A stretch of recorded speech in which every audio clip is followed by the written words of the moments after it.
একবার দুবার তিনবারের বার মুখ ফিরিয়ে নেবে দুনিয়ার বড় লোক। আল্লাহ না চাইলে নারাজ হন, দুনিয়াওয়ালারা চাইলে নারাজ হয়। কিতাবের মধ্যে লিখেছে যে চায় সে পায়।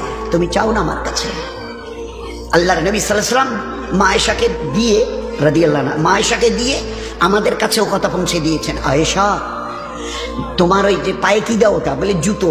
তো জুতোর একটা চামড়া থাকে না মাঝখানে, ওটাকে শুকতলা বলা হয়। ওইটা হবে ওর নিচের যে জায়গাটা চামড়া, জুতা স্যান্ডেলের।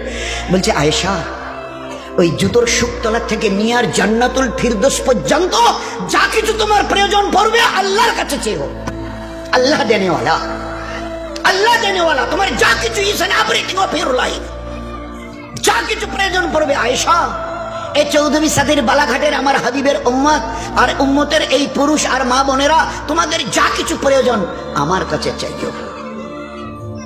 আল্লাহ, আল্লাহর নবী আল্লাহর কাছে চাইও। আয়েশা আল্লাহর কাছে, জুতোর শুকতলা থেকে জান্নাতুল ফিরদৌস, এই মাঝখানে যা আছে বলে দিয়েছেন। কি করে চাইতে হয় শিখিয়ে দিয়েছেন, যার যা প্রয়োজন ছিল। এ আল্লাহ, আমার বাচ্চাটা যে মরে গেল, চোখে যে দেখি না, চলবো কি করে? তাইকে বাঁচিয়ে দে, তোর তো কোনো ক্ষতি নেই। এ কথা নয় যে তুই বাঁচাতে পারবি না, ওমান আল্লাহ তো তুই নোস। হায়াত দিয়েছিস, এবারে মারতে চেয়েছিস, মেরে দিয়েছিস, তো ফের তো কেয়ামতে জিন্দাই করবি। তো ওই দিনই জিন্দা করলে আমার কি লাভ হবে? ওই দিনে যদি বাচ্চাটা কেয়ামতে তো বাঁচবে, বাঁচাবি, ও তো বলে দিয়েছে কোরআন হাদিস।